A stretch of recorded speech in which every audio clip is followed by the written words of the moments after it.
daang Diyos, ang aming mga kaluluwa ay nag-uumapaw sa kagalakan para ikaw ay purihin at sambahin. Salamat po sa iyong dakilang gawa sa krus ng Kalbaryo. Napakasarap alalahanin kung paano mo pinadama ang iyong pagmamahal sa amin, Panginoon.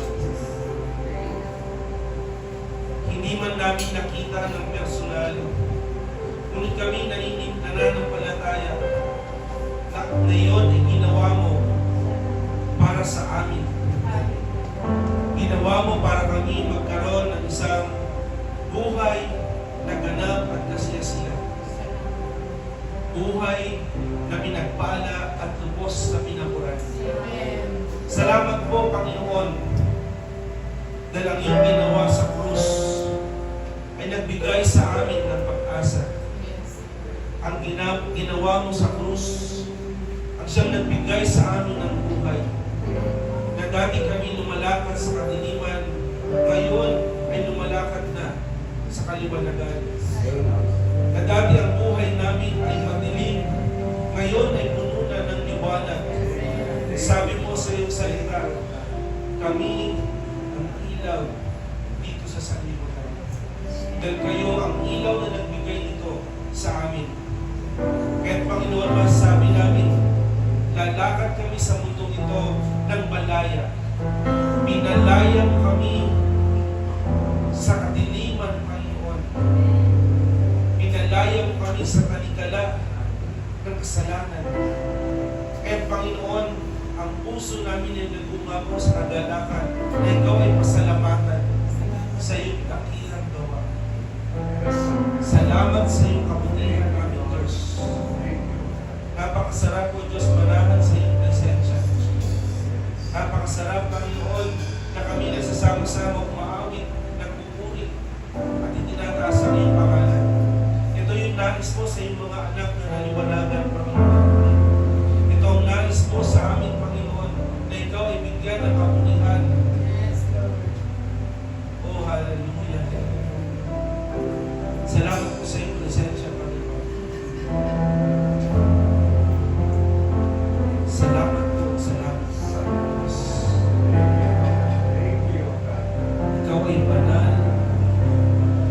Banal pagpakailanman.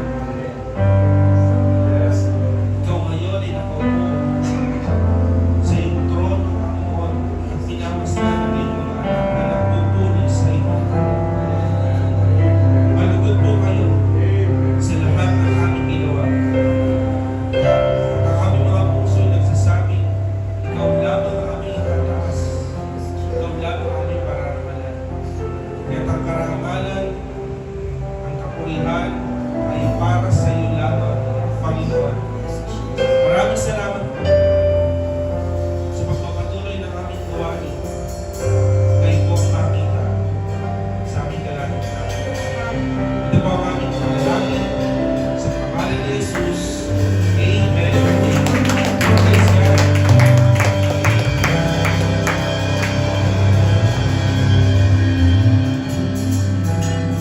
Praise God. Hindi po ang Panginoon. Nakakamiss yung mga lumang kanta. Mga kailan ko po siya. Kahit walang lyrics kung saan. Praise God. Pagpalang umaga po sa bawat isa. Tayo po ba ay charito? You are charito. We are charito. Blessed Friday people. Para po sa mga ina ng tahanan, Happy Mother's Day po sa mga taga-sindi ng ilaw ng tahanan. Tama po ba? Taga-sindi ng ilaw. Nalalaglag po. Siguro kailangan meron po kayo pabigat sa ilaw. EJ po kasi isinipan.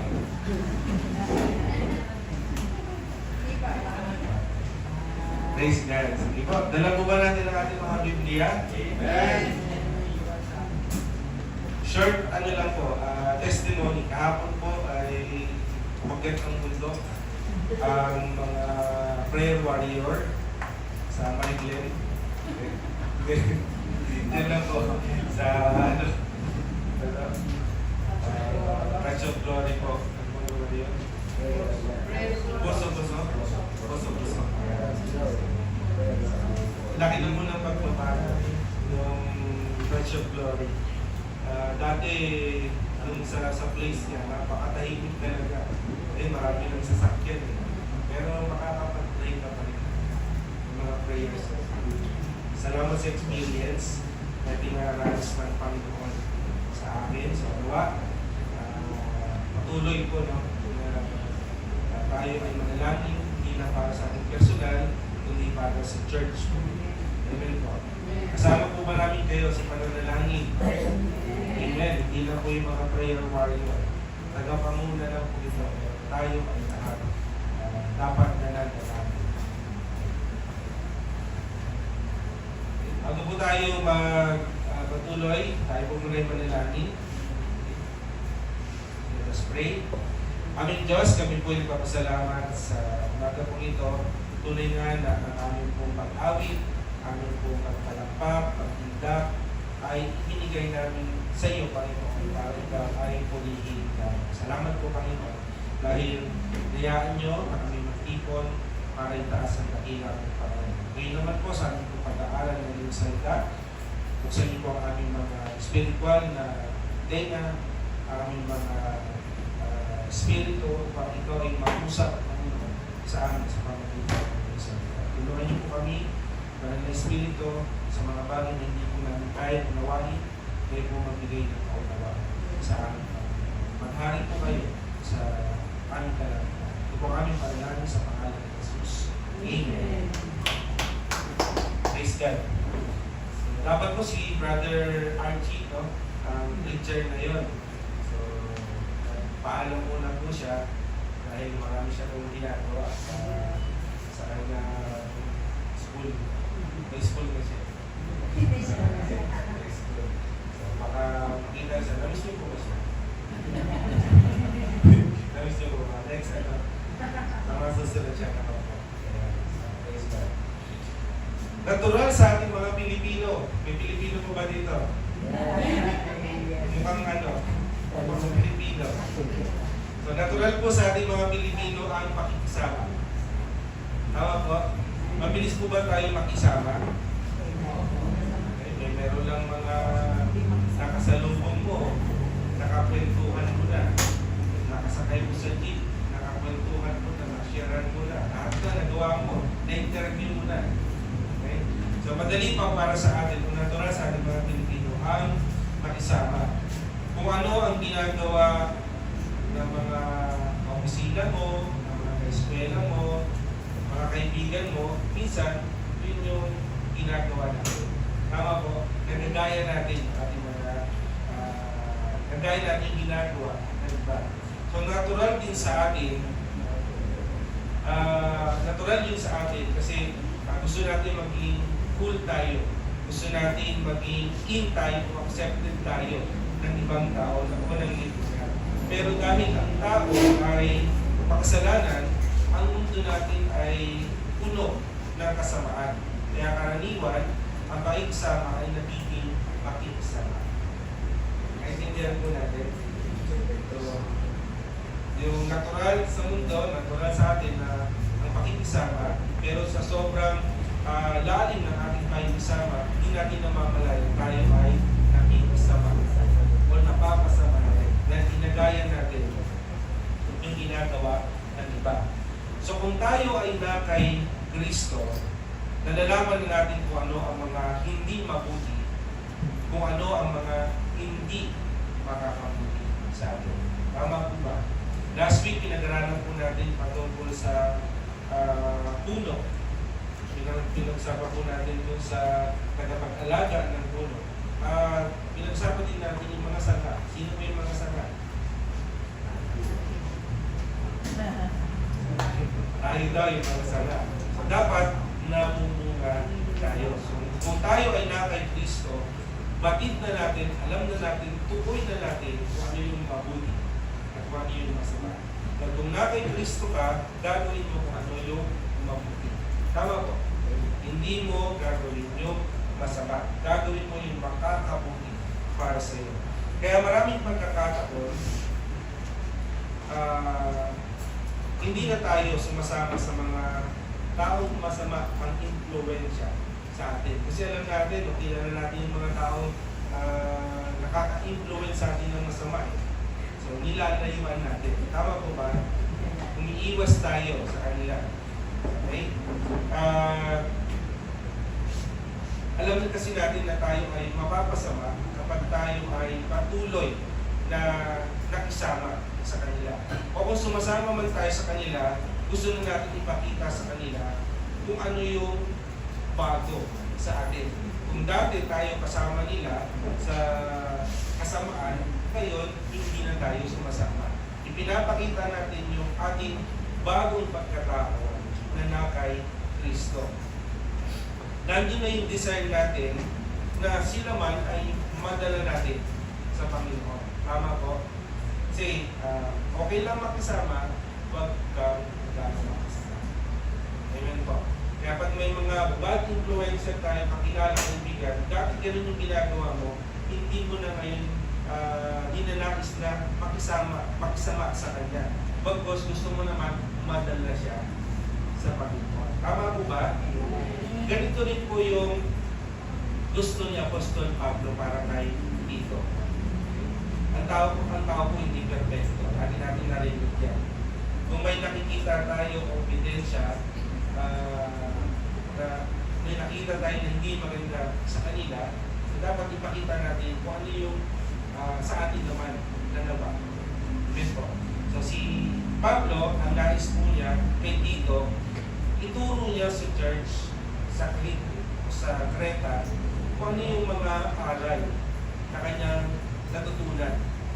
Sabi ni Pablo kay Tito, ituro mo ito sa kanila kasi ikaw man ay nakatanggap ng mabuting balita. Sa Crete may mga nakaugalian ng mga kultura. Pag binasa niyo 3 chapter po lang yung Tito, 3 chapter lang po yan, ulit-ulit yan yung paalala ni Apostol Pablo yung pag-away. May nakikipag-away po dito. Minsan lang po, Pastor. Paulit-ulit dyan yung mga paninirang puri. Marami po dyan sinabi na mga ginagawa ng mga taga-Crete, mga kultura nila na taliwas dun sa sinasabi o sa aral ng salita po ng Diyos. Kaya pinapaalala ni Apostol Pablo sa kanila kung ano ang pamumuhay na naayon sa paniniwala nila sa mabuting balita ni Kristo. Ang nakakalungkot po kasi, marami nang naniniwala kay Kristo, pero di naman sumusunod kay Kristo. Naniniwala lang, oo, may Diyos, pero pag pinag-usapan yung pagsunod kay Kristo, dun na bumabagsak. Hindi po natin pwedeng pag-iwalayin yung dalawa. Naniniwala kayo kay Kristo, dapat sumusunod ka kay Kristo. Hindi pwedeng sumusunod ka kay Kristo, pero hindi ka naniniwala kay Kristo. False yung iyong pagsunod. Amen po. Amen po ba? Amen. Dapat sa atin, mga Kristiyano. Ang seryoso niyo po. Pagpasok po kanina, parang tahimik eh. Hindi mahulugan yung karayong. Parinig po yung karayong. So, dapat sa ating mga Kristiyano, nakikita ang pagkakaiba sa hindi Kristiyano. Kristiyano, hindi Kristiyano, dapat may difference. Amen po ba? Hindi pwedeng pag alam mo yung kasama mo sa trabaho, eskwela mo, pag nakisama ka sa kanila, parang wala nang pinagkaiba. Kristiyano ba yan? Dapat nag-distinguish ng ibang tao, hindi pagkakaiba ng Kristiyano sa hindi Kristiyano. Ang pagbabagong nakikita sa atin ay hindi dahil sa sarili nating lakas o sikap o galing, kundi dahil sa kapangyarihan ni Kristo. Yung kapangyarihan ng mabuting balita na siyang pumbago sa buhay ng isang tao. So dapat makita yung bunga. Balik tayo din sa lasal natin. Dapat makita yung bunga ng mabuting balita sa buhay ng mga mananampalataya. At makita yung pagtalikod natin sa mga masamang gawa tungo sa mabubuting gawa. Amen po ba? Amen. So dapat yan ang nakikita sa lahat ng Kristiyano. Yun ang dapat nakikita sa atin ng mga Kristiyano. Pag-usapan po natin yung Tito, chapter 2.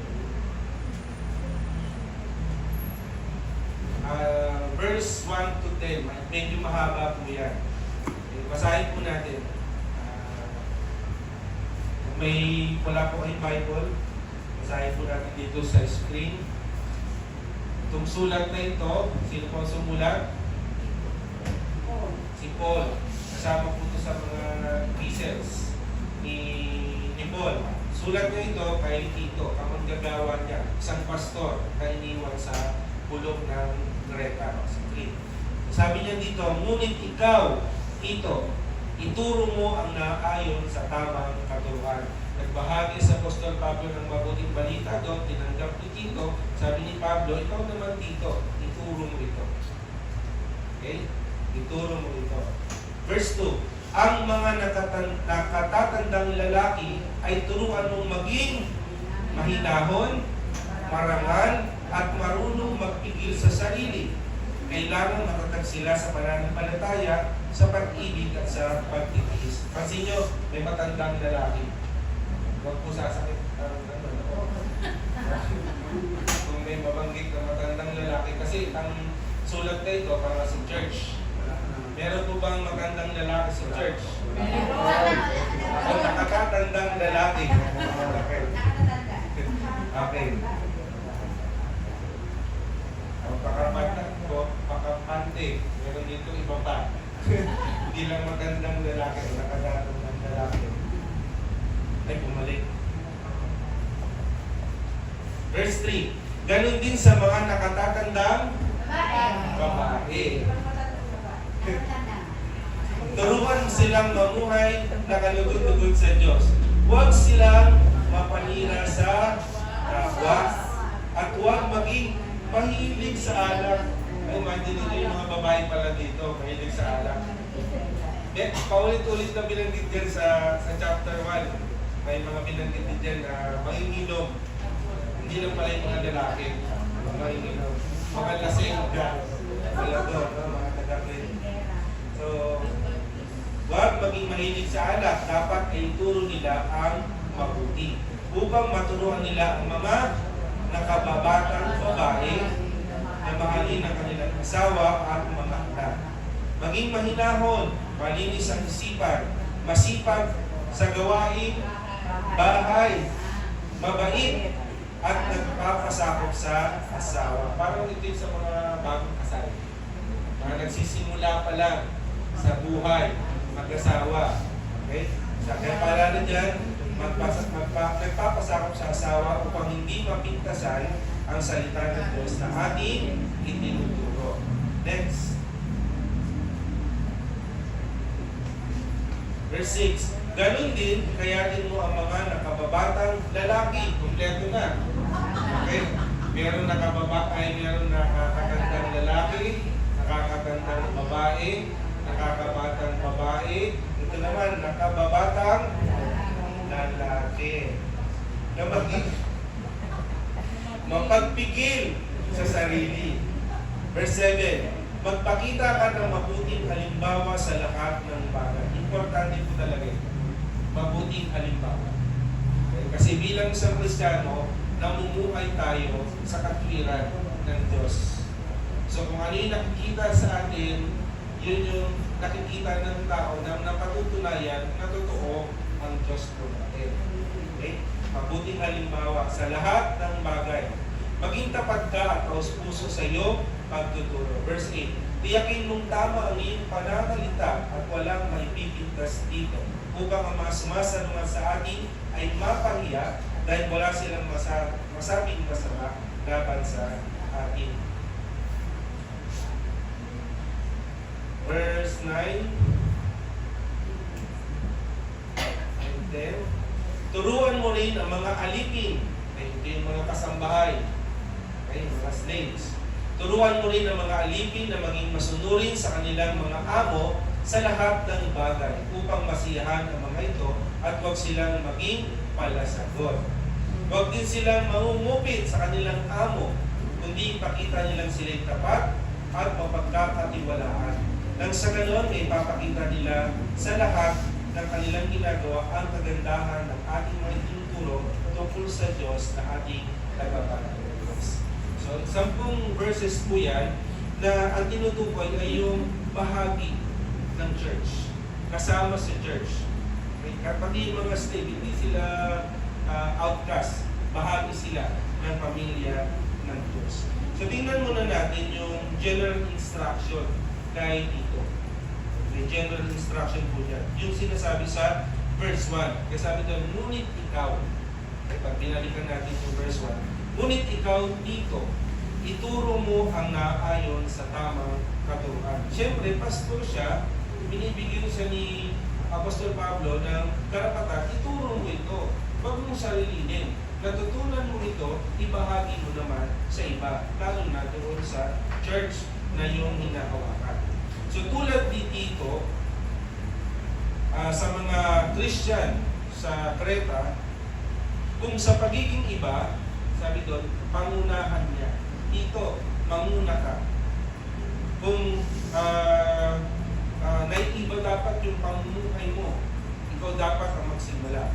Ito yung bungad ni Apostol Pablo dito sa chapter 2. Binibigyang diin ni Pablo na si Tito ang kausap niya dito. Ngunit ikaw mismo, diretso sinasabi niya. Yung sabing ngunit doon, ibig sabihin na ang buhay niya, katangian niya, ministry niya ay iba sa mga false teachers. Sa chapter 1, binanggit din yung mga sumasalungat. Mga Hudyo rin ito yung mga sumasalungat na hindi tinatanggap yung mabuting balita. Ito yung pinapangalat nila. Ayaw nilang sundin yung katuruan mula sa Panginoon. Pero si Tito, pinangatawanan niya na ito yung katotohanan. Sabi ni Paul kay Tito, ituro mo yan para mapahiya sila doon sa kanilang mga maling katuruan. Okay? Hindi na nga nila tinuturo ang true gospel. Hindi na nga nila tinuturo yung tamang mabuting balita. Ang buhay pa nila ay kontra sa turo ng Panginoon Jesus. Nililigaw nila ng landas yung mga Kristiyano, itong mga Hudyo na nagpapakalat ng maling katuruan, hindi pa ito nakikita sa kanila mga buhay.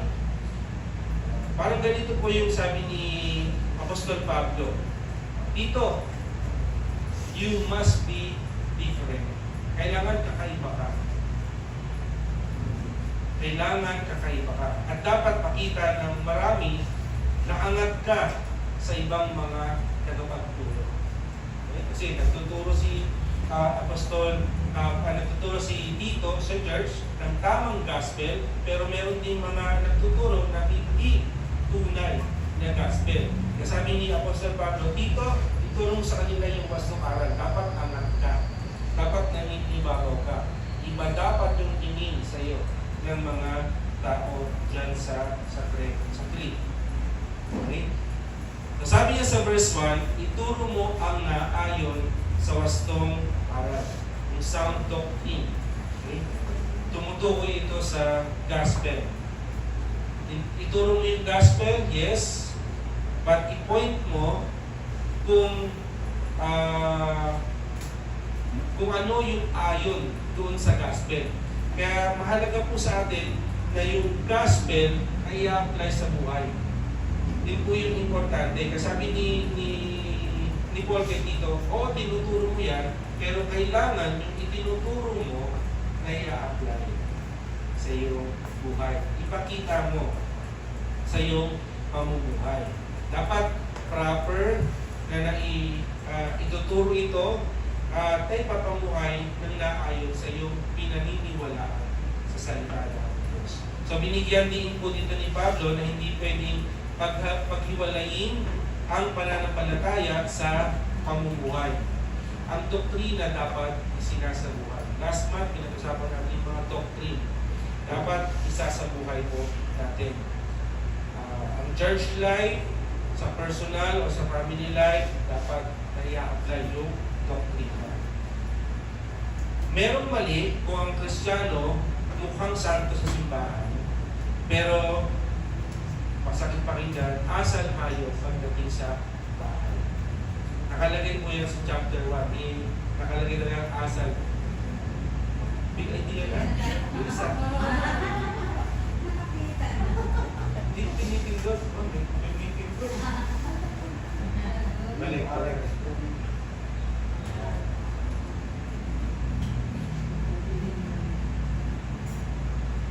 Sa chapter 1 po, nabanggit yun yung may asal hayop. Masakit pakinggan eh. No? Tama po. Yung mukha tayong santo pag nasa labas, nasa simbahan, pero pagdating sa bahay, naghalo ang balat sa tinalupan. Diba ang itsura? Okay? So dapat yung doktrina na isa sa buhay kahit nasaan ka. Walang pinipiling lugar. Okay? Kaya sabi ni Pablo kay Tito, at sa amin din ng mga pastor at tagapangunan ninyo, ituro ang uri ng pamumuhay na naayon sa mabuting balita. Importante na naipapamuhay. So, tingnan natin yung specific instructions dito patungkol sa church member. Okay, church po yung pinag-usapan natin. So, tayo po. So, general instruction niya po ito. Sa verse 1, ituro. Ito. Okay. So, mula sa verse 2 hanggang verse 10, nagbigay siya ng mga specific instruction kung paano iyon maipapakita sa buhay ng mga miyembro ng church. Lahat po kasali dito. Nabanggit natin kanina.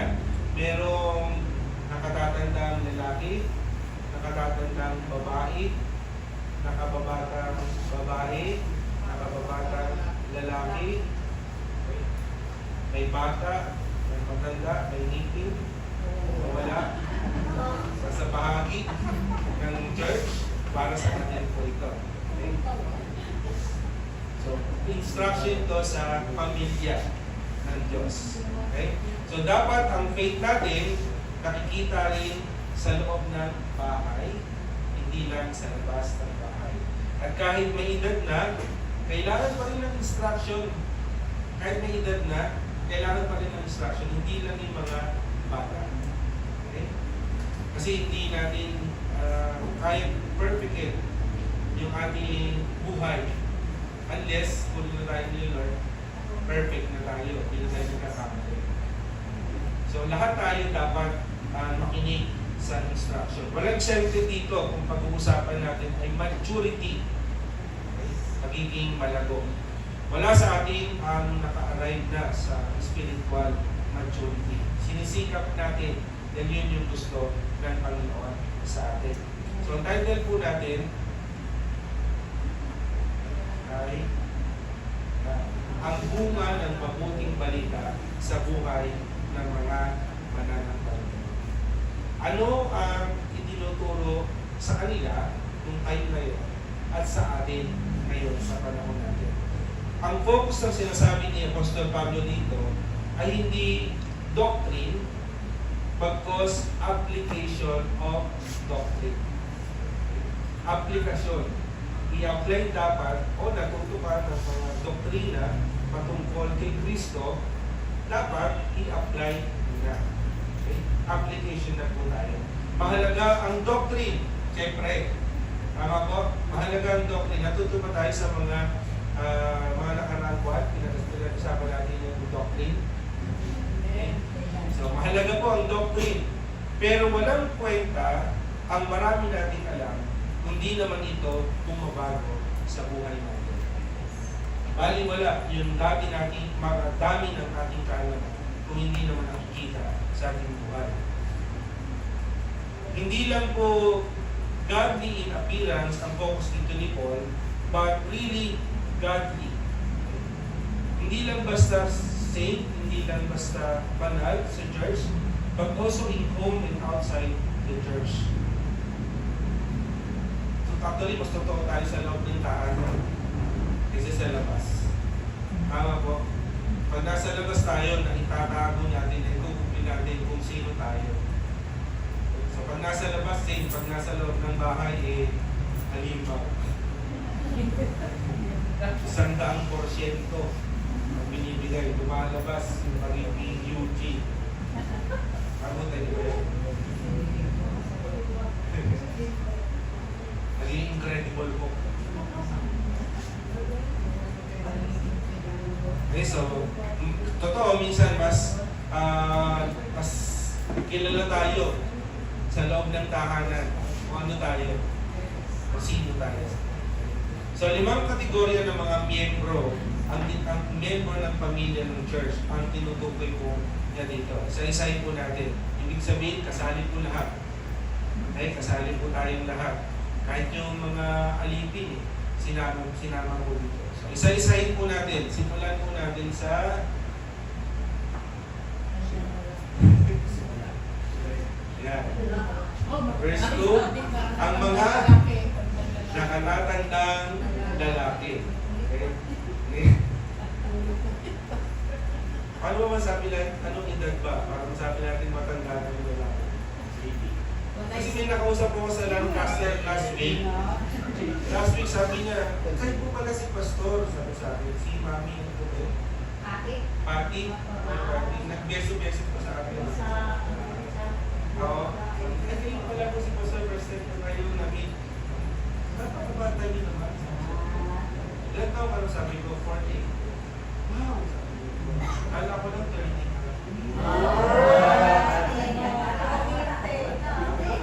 Sabi ko, nagpansa ako nga. Pangalawang gupit ko po ito. Nagpagupit ko dito ako kahapon. Kasi nung sa Friday, gabi na ang dalawa ni Apollos. Magsasara na kasi. Ginadali ko kami. Kaya lagpas deliver. Kaya kahapon, dumaan ako sa barbero. Kaya pinakaskas ko na. Kaya mamaya pag nakita kami ni Mami Pati, pakisip niya 20.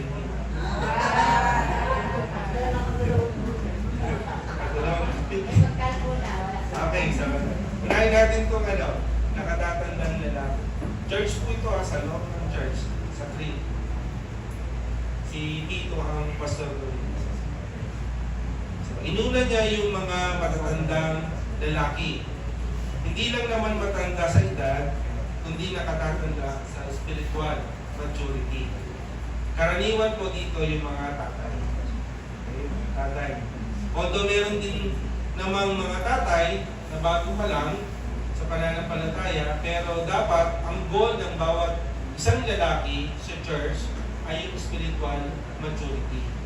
Bata ka man o edad ka man, dapat ang goal natin yung spiritual maturity. At inisa-isa niya dito ang katangian ng isang tunay na lalaki. Tunay na lalaki. Ibang-iba po kasi yung kultura natin ngayon sa kultura noon. Kultura natin ngayon, kapag lalaki dapat macho. Tama po? Lapit din ng mga chicks. Mamiminom dapat. O parang laging nagtatrabaho. Yun dapat. Yun yung sa kultura natin ngayon yun ang dapat na image ng isang nakatatandang lalaki. So dito sa verse 2, iba, dapat daw ang mga nakatatandang lalaki ay ano? Ano pa yung una? Slide na. Ayaw. Ano sabi? Mahinahon. Okay, so sa nakatatandang lalaki, mahinahon. May kilala ba kayo kung hindi mahinahon? So, parang hindi nagagalit. Sa sobrang hinahon, late. Hindi na natin. So So hindi madaling sobrang inahon sa bagay. Laging nalilate. So hindi madaling magalit. Kahit pagod sa trabaho, tapos gutom, pagdating sa bahay, tapos nalit magluto si misis, tapos magulo pa yung bahay. Yung mga bata, ang lilikot pa, hindi masarap yung ulam, hindi mainit yung nilutong sabaw. Tapos sumisigaw pa si misis. Anong ba yan? Pagod na nga ako, gugutumin pa. So mahinahon si nakatatandang na sana'y umunawa, marunong umintindi, kahit gano'n yung sitwasyon. Kaya kayo kilalang naman. Hindi agad-agad nagagalit. Kahit magulo na yung paligid, mahinahon pa rin. Hindi nararating. Yan daw, yung nakatatandang lalaki. Pangalawa, ayaw na naman magpinto. Marangal. Marangal daw. Hindi lang naman sa panlabas na kailangan mukhang edukado, mukhang congressman, kundi yung inner character respetado. Okay? Nakikitang seryoso sa buhay. Hindi ibig sabihin bawal nang mag-joke kapag marangal.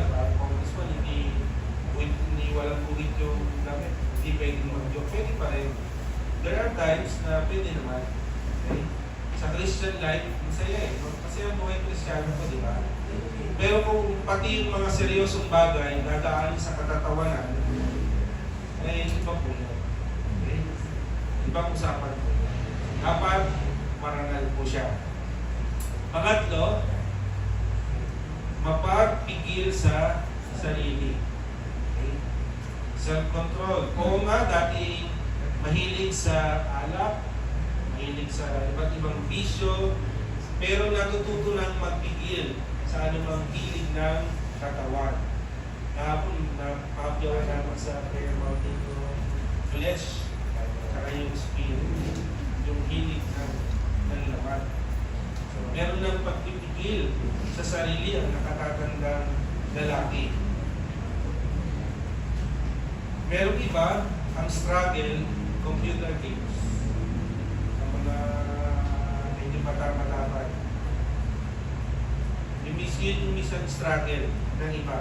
Pero natututong unahin ang mga mahalagang bagay sa pamilya. Lalo na kung pag may asawa ka na, may responsibilidad ka na, hindi na lang puro games lang. Kasi iba na yung buhay ng may asawa. Iba yung buhay na binata, iba yung buhay ng may asawa. So kung nakatuto ka pa rin sa iyong paglalaro o sa computer games, online games, yung dapat na na-spend kong oras na nakikilala mo yung asawa mo, namimiss. Dapat mas marami na yung oras mo sa iyong asawa. Tama po ba? Kasi inaagaw yung atensyon ng ibang bagay, yung dapat na mahalaga ng pansin. Huwag natin hayaan hadlangan o mahadlangan ng mga gawaing wala namang eternal value. So, mapagpigil sa sarili. Kapag alam na nga natin na masama, huwag na natin at hindi makakabuti sa atin. Okay, ano pang sabi? Ang apat, matatag sa pananampalataya, pag-ibig at pagtitiis. So, ibig sabihin, ang goal ay maging spiritually healthy. Hindi po physical ang tinutukoy dito tulad ng gym o jogging o sports. May mga lugar para doon. Pero ang tunay na lalaki, makikita ang pagpapahalaga sa relasyon sa Diyos.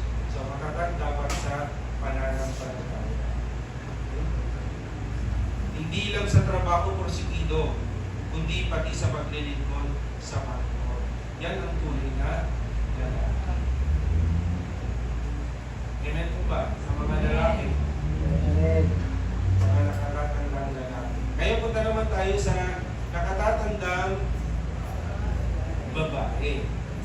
verse 3, gayon din sa mga nakatatandang babae, isa-isahin po natin. Kasi karaniwang tinutukoy po dito ay yung mga may asawa na, mga anak.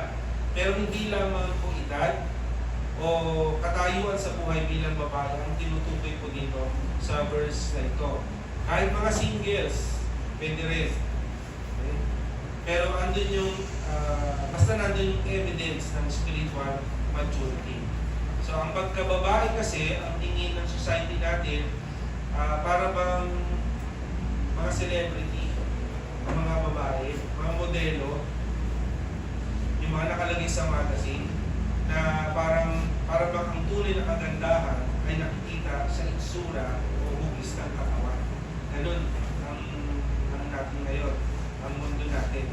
Tinitingnan ang tunay na babae, dapat ganda, sexy, modelo, artista. Pero ang tunay na babaeng Kristiyano ay ano daw? Sabi ng Bible. So, number 1, mamuhay na may kabanalan. Hindi ibig sabihin parang madre po, no? Hindi po gano'n. O parang mongha na kailangan talaga namang mahingin, nahimik magsalita. Hindi po gano'n. Pero ang tinutukoy dito ay yung bang sacredness of character. Yung karakter na hubog. Yung ganda, hindi lang po palabas. Hindi palubog. Okay? Maganda nga yung palabas, pero pangit naman ang ugali mo. Hindi mo ba? At may naalala akong isang vlogger kung naalala. Babae po siya, rider po siya. Yung parang may isang driver din na pinapano siya. May sinasabi siya eh. Bakit? Oh, bakit nga ba? You tell me. You tell me. Thank you. May motor kasi. You tell me, bakit nga ba? Parang nabas yun eh, no? Nabas siya eh. Ewan ko kung okay pa rin yung pagbablog. Maganda yung babae, di ba? Pero yung ugali, you tell me. Bakit nga ba? Kaya ang ganda ay hindi palabas. Hindi palabas na, hindi palabas.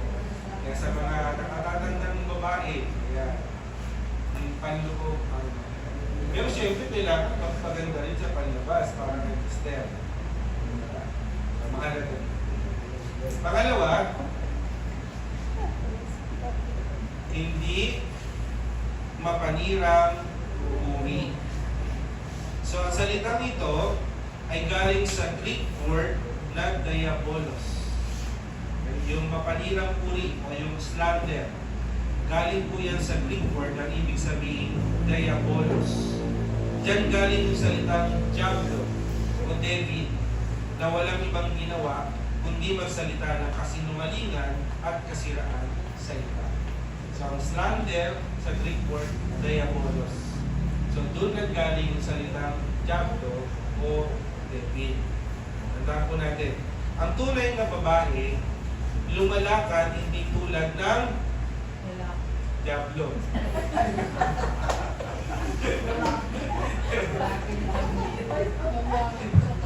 Ang tunay na babae lumalakad hindi tulad ng diablo. Kasi doon kinuha nga yung paninirang puri sa diabolos, sa Greek word eh. So yung literal meaning niya, diablo o devil.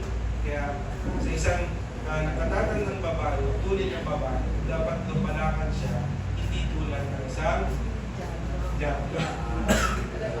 Okay? Hindi chismis ang inaatupag. Hindi mga walang kwentang usapan. Kasi may nakikita pa ako, mga nagpo-post pa sa FB, no? May kaaway siya, pero sa FB, pinapost yung mga sinasabi ang dami. Hindi po gayon. Tunay na babae. Hindi lang siya after sa mga showbiz chika. Okay? Hindi lang po doon, no? Hindi mga salitang nakakasira sa asawa, sa ibang tao man. Dapat sanay siyang magsalita ng mabuti at kung ano ang makakabuti sa kanyang kapwa. para sa mga nakatatanda ng babae niya. Pangatlo, hindi lasengga. Wala na siguro dito yung lasengga. Bihira naman din yung mga babae ganito eh. Pero meron din siguro. Meron ba dati yung buhay po natin, meron ba mga babae lasinggera?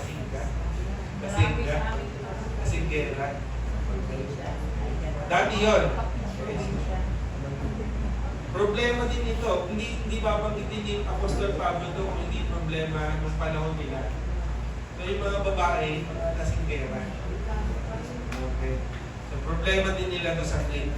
Pero ngayon, ito yung mga babae na lalasing na, pero ngayon, sa ngayon, may mga babae na lalasing sa mga maling relasyon. May mga nauhumaling sa mga artista, nag-uubos ng mga oras o ng oras sa mga telebabad o added sa Facebook. So ang tunay na babae, alam kung paano gamitin ang oras niya. So ito, nung panahon nila, lasengga, so ganun yung ginagawa nila. So sa panahon natin ngayon, kung hindi tayo lasengga, so, napupunta sa iba, yung ating ginagawa. Lasing tayo sa Facebook, kung ano-ano yung mga pinapanood na telebabad. Kami, yung TV namin, hindi na namin ginagamit. Hindi na namin ginagamit. Ang tagal nang nakapatay.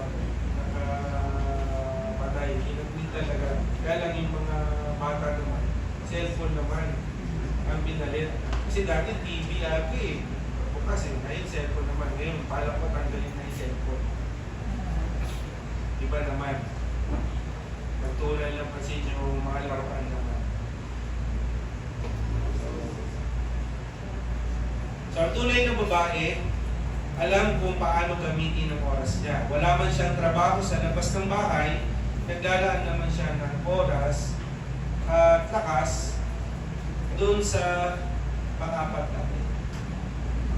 Pagturo ng mabuti. Kung wala siyang pinagkakaabalahan, hindi siya nagtatrabaho sa bahay lang siya, dapat ito yung magandang pagturo ng kasi. Pagturo ng mabuti. Unang-una sa mga anak. Pagturo ng mabuti sa mga anak. Or maging sa mga kasambahay. O sa mga bata sa kapitbahay. Bumisita ka sa ibang nanay. Yan. Kung silang disipulo, gamitin natin yung oras natin sa makabuluhan para maging produktibo ang ating pagiging isang magturo ng mabuti. Pangatlo, sinasabi sa verse 4 and 5. So, tapos na tayo dun sa nakatatandang lalaki, nakatatandang babae. Doon naman tayo sa nakababatang babae. Doon naman sa mga nakababatang babae, applicable din yung nauna doon sa mga nakatatandang lalaki. Kasi sabi, ituro eh. Diba, sabi, ituro nyo, magturo ng mabuti, sabi doon sa mga nakatatandang babae. So yung mga binanggit doon, applicable din para sa mga nakababatang babae. Pero may dagdag. May dagdag po dito. Ang assumption po dito, tulad sa culture kasi nila, ito yung mga babaeng may asawa na rin at mga anak, pero nagsisimula pa na. Parang hindi pa matagal kasi baka nakababata ng babae. Pero, syempre, may application din ito sa mga single. May mga single po ba dito? Una, mahalin ang kanilang asawa at mga anak. Kung wala pang anak, mahalin ang asawa mo. Kasi pag nagkaanak na, isa nagiging dahilan, yung atensyon na pupunta na sa anak. Nakakalimutan na yung asawa. Kasi pagka naglakihan yung mga anak natin at nag-asawa sila, babalik ulit tayo sa buhay mag-asawa. Pag tumanda, husband and wife ulit eh. Pagka nag-asawa na yung mga anak natin, naglakihan na, lilipat na ng bahay, balik tayo ulit sa husband and wife. Kaya dapat, habang bata pa, hinuhubog na yung buhay mag-asawa, kinikilala natin sa isa, kinatatatag na. Kasi, ang hirap na may edad na kayo, pero parang hindi na kayo sweet. Bilib ako dun sa mga mag-asawa na 70 na, 80 na, pero napaka-sweet pa rin. Ang ganda. Ang ganda po tingnan. Naglakihan na yung mga anak, may mga sarili-sariling pamilya, pero sila ulit ang magkasama sa bahay, napaka-sweet pa rin. Kung ano yung ginagawa nung bago pa lang sila magkasama, ginagawa pa rin nila. So nakakadilig, dapat pakinggan rin po tayo. So sabi dyan, mahalin ang kanilang asawa at mga anak. So literally, na-expect sa mga babae na sila ay maging husband lover at children's lover. So kung wala pang asawa, niyahanda ang sarili para magmahal tulad ni Kristo. Wala pa. Ito naghahanap pa o inaantay pa yung perfect na guy o kaya girl. Okay? Mahalin mo na si Kristo. Kahit marami ng anak, number 1 pa rin dapat si Mister.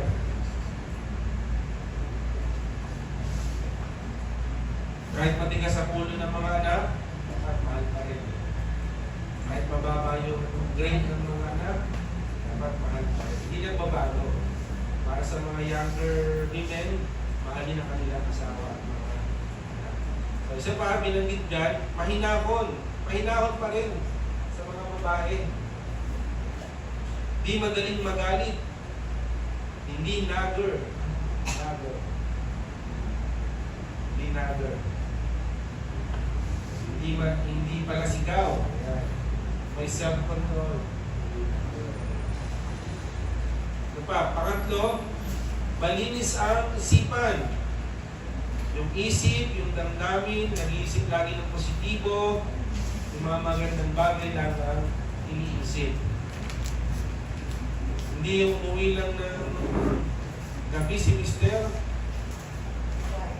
ang dami ng sinasabi. Saan ka galing? Punta ka na naman sa ganito. Patingin ang cellphone mo. Nakaka-relate ko pa kayo? Hindi. Next. Masipag sa gawaing bahay. Ito yata yung dating work from home.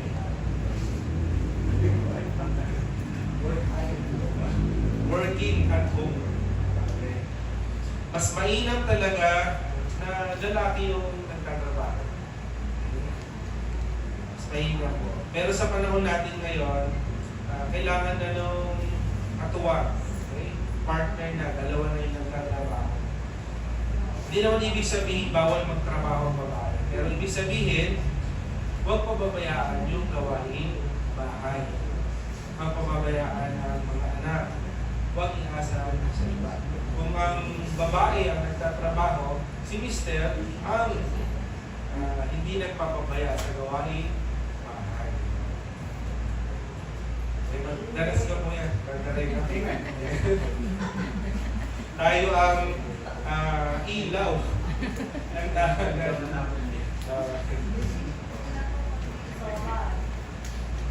Tayo ang tigas sa loob ng bahay. Kasi masipag sa gawain bahay, mga nakababatang babae.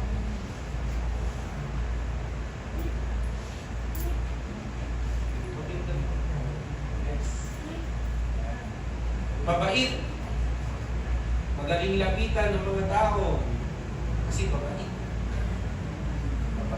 Tumutulong sa kapwa. Hindi puro sarili ang iniintindi. Hanggang tumulong sa okay? Sa mga paalala yan. Katuruan dapat ipamuhay ng miyembro ng church.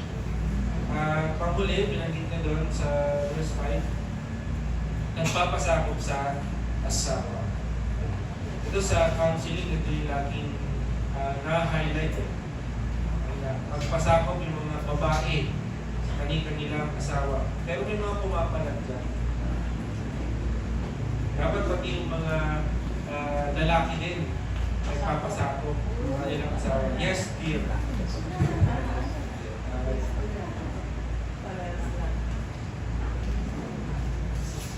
Diyan ko kasi sinasabi, nagpapasakop sa asawa. Itong mga babae. Kasi yung lalaki, nagpapasakop kay Kristo. Yun po ang context nun. Kung hindi nagpapasakop ang asawa, ang lalaki, sa kanya, o ang babae, hindi nagpapasakop sa kanyang asawang lalaki, parang hindi nyo na rin ginagalang, hindi sumasakop sa kanyang asawa, lalaki. Amen. So, dapat sa mga babae, nagpapasakop. Nirespeto yung mga desisyon. Okay? Dapat nagkakaisa kayo sa desisyon. Pinag-uusapan. Hindi naman pag sinabing lalaki, ito na. May katuwag ka. May kailangan pag-usapan. Yung final decision. Kaya dapat pag-usapan. Kasi nauwi sa hindi magandang usapan kapag walang usapang maayos. Kaya ang babae nahirapan magpasakop sa kanilang asawang lalaki kasi minsan hindi nakikita na paano ka ba mag-desisyon. So, kailangan nag-uusap. Next. Dito pinagsama ko na po kasi dito sa verse 6 pinuto ko yung nakababatang lalaki. Isa lang yung binanggit maging mapagpigil sa sarili. Isa lang, unfair, no? Kasi sa mga nakababatang babae, ang dami. Sa lalaki, isa lang, nakababatang lalaki, mapagpigil sa sarili. Sama na natin yung sinabi ko sa nakatatag lalaki. Same lang dito. Sabi dyan, gayon din man, ikayatin mo ang mga kabataang lalaki na maging mapagpigil sa sarili. So, applicable na rin dito yung sinabi sa older men dun sa verse 2. Inulit niya lang dito sa verse 6 yung nabanggit dyan sa verse 2 na mapagpigil sa sarili. Okay? So, bakit kaya isa lang? Mapagpigil yata yung mga nakababatang lalaki.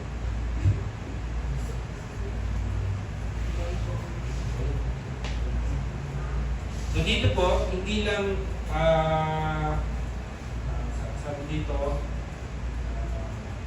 may mga bagay na mahirap din kontrolin ng mga nakababatang lalaki. Mga lustful desires.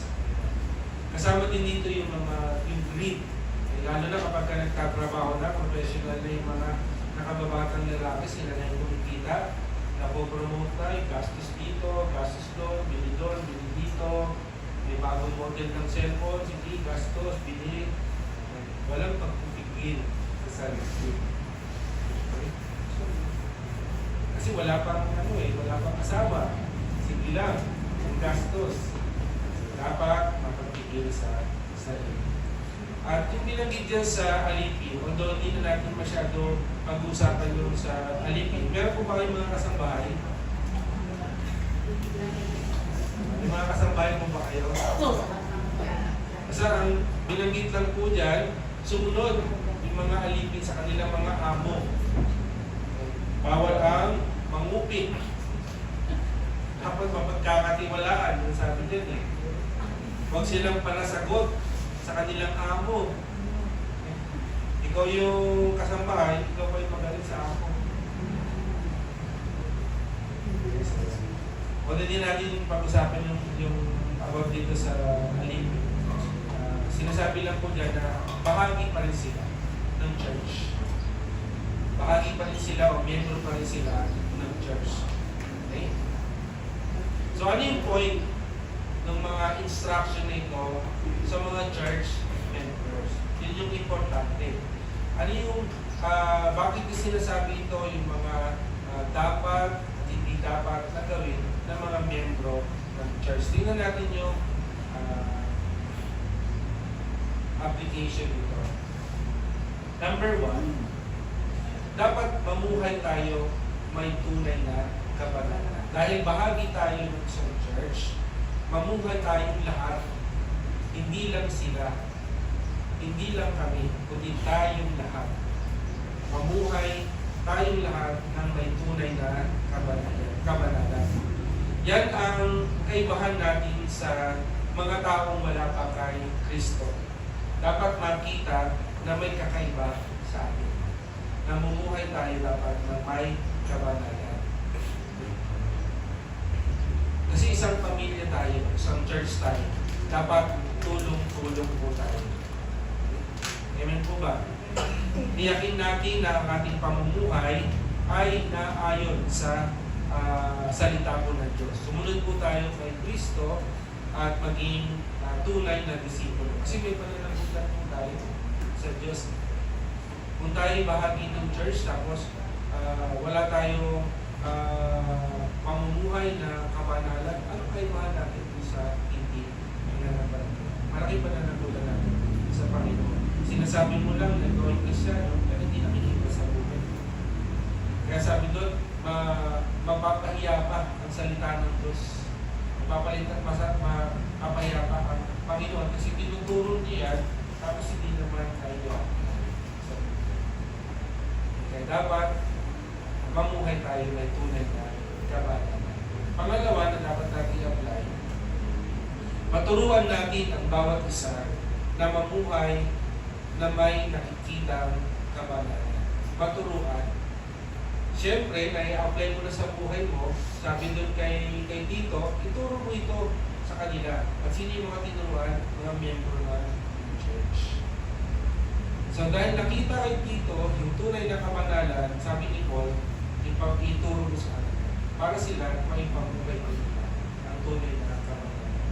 Hindi lang si Tito ang dapat makitaan ng kabanalan, hindi lahat ng miyembro. Kaya dapat maituro ito.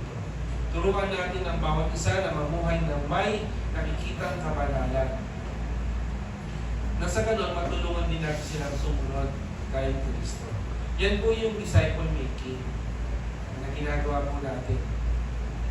Hindi parang kanya-kanya. Hindi tulong-tulong. May mga may edad na nagtuturo, meron din may mga bata na nagtuturo. Yung mga may edad, huwag natin iwasan yung mga nakababata. Yung mga nakababata, huwag natin iwasan yung mga nakatatanda. Kasi lahat tayo pwedeng magturuan sa isa't isa. Amen po. So, kaya sabi doon, may instruction sa atin lahat. So, hindi dahil may tanda na ako, may edad na ako, hindi na ako dapat turuan. Hindi, dapat pa rin. Lahat po tayo dapat turuan. Ano ba ang epektibong paraan ng pagtuturo? Oo, gumagamit po tayo ng mga discipleship lessons, discipleship guides, pero gusto ko ipaalala ko dito ni Paul kay Tito na ang pinaka-epektibong paraan ng pagtuturo ay hindi lang pagsasalita, kundi pagpapakita ng mabuting halimbawa. So, teaching by modeling. Itinuturo ko, pero ipapakita. Okay? Yun po yung epektibong paraan ng pagtuturo. Hindi yung ituturo mo, bahala ka na dyan. Amen po. Sa mga bagong nagtatrabaho, kapag bagong pasok ka, mga astig yung mga sanay na, di ba? Gawin mo to. Alam mo na yan. Pag-aaral mo, bahala ka na dyan. So ngayon ikaw, magsasikap kang gawin yun. Oo, nagagawa mo, pero kailangan mo pa rin magpatuto. Kasi hindi lahat alam. Sige, ayan na yung simento. Andyan na yung pala. Binuksan mo na yung simento, nilagyan mo po hangin. Tapos dumating yung boss mo, nasaan yung simento? Nilagay ko lang dyan kasi ipapadala ko din sa'yo. Pero ginawa mo, hinahalo mo na. Dito bigas na yung simento. Dapat turuan. So, huwag natin ipalagay na alam na natin ng lahat. So, kailangan natin magpatuloy. Okay. Pangatlo, magpakita ng mabuting halimbawa na dapat tularan. Aplikasyon. Kanina, sabi, turuan ang iba na mamuhay sa kabanalan. Ngayon, dahil naituro mo, dahil sabi kanina, ipakita mo yung mabuting halimbawa. Para din sa lahat ng nag-disciple. So, yung ang connection, parang sinabing dapat ang mga older women ay namumuhay na may kabanalan. So, dapat yung mga nakababatang babae ay maturuan din. Paano nga naman matuturuan itong mga nakababatang babae kung hindi pinapakita ng mga nakatatandang babae kung paano ipamuhay. So, ang disciple making ay higit pa sa pagtuturo ng mga lessons kapag nakikita po tayo tuwing Sunday. So, higit pa. Okay? Yung disciple making. Pwede mo silang imbitahin sa labas. Pwede kayo magkapi-kapi. Pwede kayo bumisita sa bahay. Maglaan ka ng oras sa kanila. Kaya mo makilala mo sila ng lulusan. So, yun yung disciple making. So, kapag itong mga nakatatandang lalaki, tinuturuan yung mga nakababatang lalaki, ipakita ng mga nakatatandang lalaki kung paano yun. At sa ganoon, maging mahubog sila ayon sa nais ng Panginoon. Amen po. So, ang ginagawa natin ay ipinapakita ang kagandahan ito sa mga tao. Hindi lang po natin basta sinasabi. So, ang iba, nagsasabing naniniwala sila sa Diyos, but they deny God by their works. Dapat, pinapakita, pinatutunayan ng ating gawa, yung ating paniniwala o pananampalataya sa Diyos. Amen po. Okay, last na po. Big idea. Sabi po dito, dahil kay Kristo, ipapakita ko ang bunga ng mabuting balita aking natutunan. Maalala po ito ni Apostol Pablo kay Tito sa church, sa mga mananampalataya noong panahon nila. Na ngayon ay sinasabi din sa atin dahil bawat isa ay miyembro ng church. May nakakatandang lalaki, may nakakatandang babae, nakababatang lalaki, nakababatang babae. Lahat po tayo tinuturuan. Yung mga binigay po doon na example na dapat gawin ng mga miyembro ng church, gawin po natin. Kasi ito po ay galing sa salita ng Diyos. So kung natutunan po natin ito, ipakita na natin. Amen po. Makita yung bunga ng mabuting balita sa ating mga tao. Amen. Pulihin po tayo. Para pa natin ito. Tayo po yung manalangin. Aming Diyos, maraming salamat po sa inyong salita. Alam namin, Panginoon, ikaw ang nag-usap sa aming lahat na kami magpatuloy na lumago sa aming buhay Kristiyano. Huwag namin sayangin, Panginoon, yung oras, yung araw, na maglaan kami ng panahon sa mga hindi mahalagang bagay. Pagkusunahin po namin ang pinakamahalaga. Yun ang makinig sa iyong salita at may pabuhay ng iyong mga talo. Salamat po aming Diyos. Patuloy mo kaming palakasin, tulungan, Panginoon, upang magawa po namin. Hindi po namin kaya ito kung hindi ka po namin kasama. Hangat po namin ang paglago ng aming pananampalataya, ang paglago ng aming buhay Kristiyano. At sa ganon, maituro din namin ito sa ibang mananampalataya. Salamat po sa inyong kaputihan. Ang lahat ito ay sa iyo lamang ibinabalik. Sa pangalan ni Jesus, ang kaputihan ay sa iyo. Amen.